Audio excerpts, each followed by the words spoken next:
ગુજરાતની અંદર સ્થાનિક સ્વરાજ્યની ચૂંટણી જ્યારથી જાહેર થઈ ત્યારથી સૌ કોઈની જો નજર હોય તો એ સૌથી પહેલા હતી સુરત મહાનગરપાલિકા કે અહીંયા આ વખતે આમ આદમી પાર્ટી મુખ્ય વિપક્ષમાં બેસે છે કે પછી ભારતીય જનતા પાર્ટીને ટક્કર આપી અને સત્તા જમાવે છે, એમના ઉપર બધા જ મીટ માંડીને બેઠા હતા.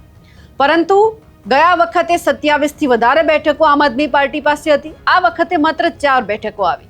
વધારે બેઠક તો ન લાવી શક્યા, પરંતુ હતી એટલી પણ તેઓ જાળવી ન શક્યા. એટલે અત્યારે લોકો ચર્ચા એ પણ કરી રહ્યા છે કે આમ આદમી પાર્ટી અહીંયા ક્યાં તૂટી છે.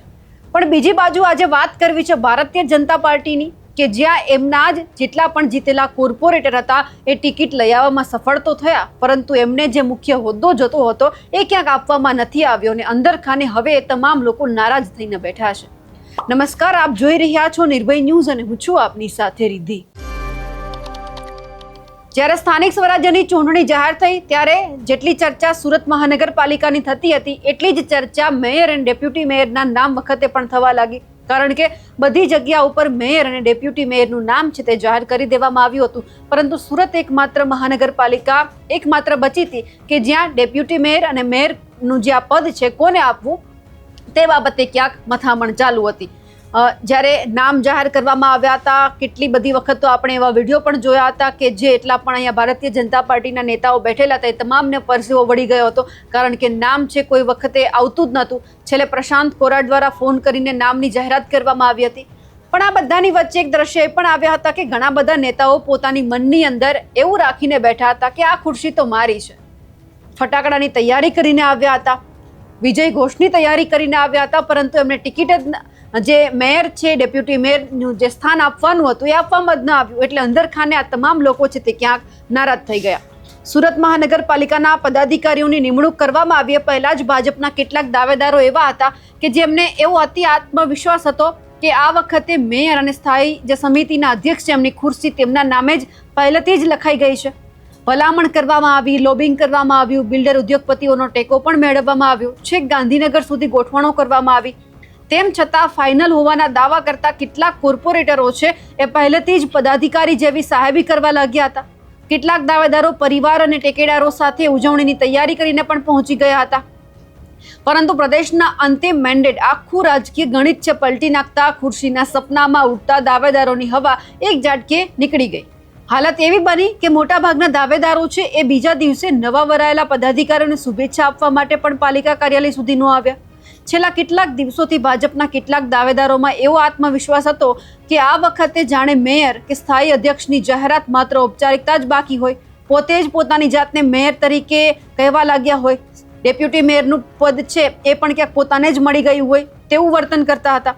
કેટલાકે તો પોતાને ફાઇનલ પણ ગણાવી દીધા હતા અને નામ જાહેર થાય તે પહેલા જ પદાધિકારીઓ જેવી વર્તણૂક છે એ પણ કરવા લાગ્યા હતા. અગાઉ ભાગ્યે જ પાલિકાના કાર્યક્રમોમાં દેખાતા કેટલાક ચહેરા અચાનક દરેક કાર્યક્રમમાં હાજરી આપવા લાગ્યા. અધિકારીઓ વચ્ચે પણ પોતાનો રોપ છે તે જમાવવાનો પ્રયાસ કરી રહ્યા હતા.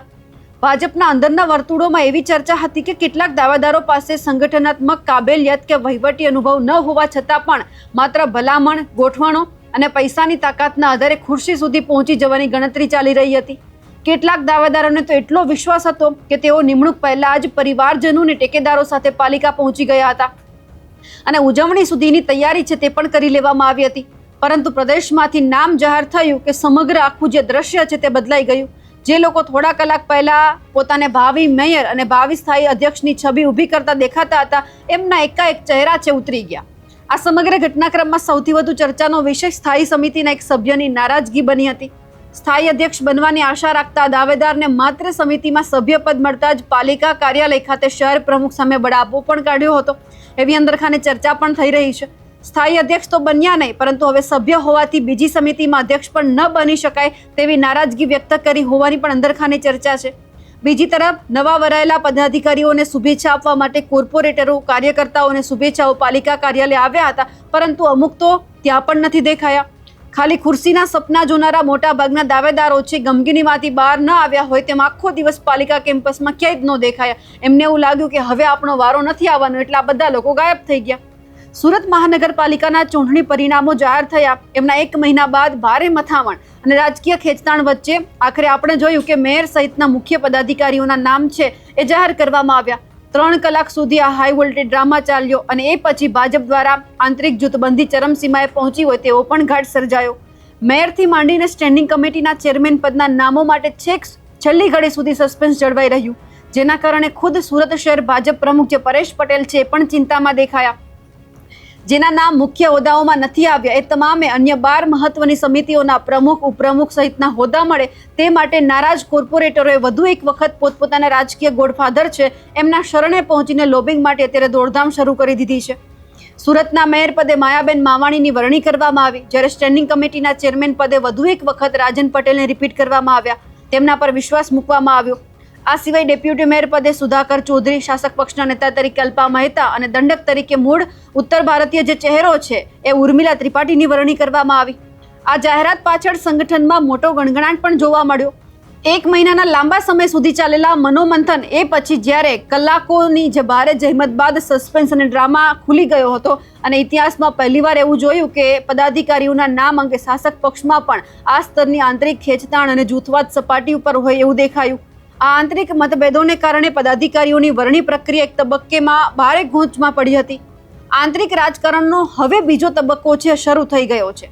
આગામી સપ્તાહની અંદર જો વાત કરીએ તો સુરત મહાનગરપાલિકાની સામાન્ય સભા મળવા જઈ રહી છે, જેમાં પાલિકાની મુખ્ય 12 સમિતિઓ જેવી કે જાહેર બાંધકામ સમિતિ, પાણી સમિતિ, નગર નિયોજન, આરોગ્ય સમિતિ, ગટર સમિતિ, સ્લમ ઇમ્પ્રુવમેન્ટ સમિતિ, જાહેર પરિવહન સમિતિ અને ખડી સમિતિ સહિતની સમિતિઓના અધ્યક્ષ, ઉપાધ્યક્ષ અને સભ્યોના નામની જાહેરાત કરવામાં આવનાર છે. પાલિકામાં વહીવટી અને નાણાકીય દ્રષ્ટિએ આ કમિટીઓનું કદ મોટું હોવાથી મેયર કે સ્ટેન્ડિંગ ચેરમેન બનવાની રેસમાં પછડાટ ખાનાર સિનિયર કોર્પોરેટરો હવે આ સમિતિઓમાં ચેરમેન પદ મેળવવા માટે એડીચોંટીનું જોર લગાવી રહ્યા છે. રાજકીય આકાઓ મારફતે ગાંધીનગર સુધી દબાણ લાવવાના પણ પ્રયાસો કરવામાં આવ્યા. ત્યારે આગામી સપ્તાહે જાહેર થનારા નામોમાં કયા જૂથનું પલડું છે તે ભારે રહે છે એમના ઉપર સૌ કોઈની નજર છે. એટલે અહીંયા ચર્ચા એ થતી હતી કે જો આ વખતે અહીંયા વિરોધ પક્ષમાં આમ આદમી પાર્ટી બેસે તો પછી ભાજપ અને આપ વચ્ચે કેવો ડખો થાય છે, પણ અત્યારે તો કોઈ બીજો પક્ષ ભારતીય જનતા પાર્ટીની સામે ડખો કરે એ જ પહેલા ભારતીય જનતા પાર્ટીના અંદરના નેતાઓ છે ડખો કરવા લાગ્યા છે. કારણ કે પદ કોને ન જોતું હોય, ટિકિટ તો મળી ગઈ, જીતી પણ ગયા, પણ હવે શું? કોઈ મોટું સ્થાન તો આપણને મળવું જોઈએ ને, તેવી લાલચ સાથે ઘણા બધા કોર્પોરેટર એવા હશે કે જેમણે મહેનત કરી હશે, લોબિંગ પણ કર્યું, પરંતુ હવે આ તો ભાજપ છે. કોને મેયર બનાવવા, સ્ટેન્ડિંગ કમિટીના ચેરમેન કોને બનાવવા એ બધું જ ક્યાંક અંદરખાને નક્કી થઈ ગયું હોય છે. બાકીના કોર્પોરેટરને ખાલી જીતવાનું, મહેનત કરવાની. પણ હવે એ પણ જોવાનું છે કે લગભગ 12 જેટલી સમિતિમાં આ વખતે જેમણે લોબિંગ કર્યું છે એમના નામ નહીં આવે તો પછી શું થાય છે. અને સુરતનો ડખો છે આવનારી ચૂંટણીમાં દેખાય છે કે કેમ, તેમના ઉપર પણ સૌ કોઈની નજર રહેશે. અમારા અહેવાલને લઈને આપનું શું માનવું છે કમેન્ટ કરીને ચોક્કસથી જણાવજો. સાથે જ અમારી નિર્ભય ન્યૂઝ ચેનલને લાઇક, શેર અને સબસ્ક્રાઇબ કરવાનું ભૂલશો નહીં. નમસ્કાર.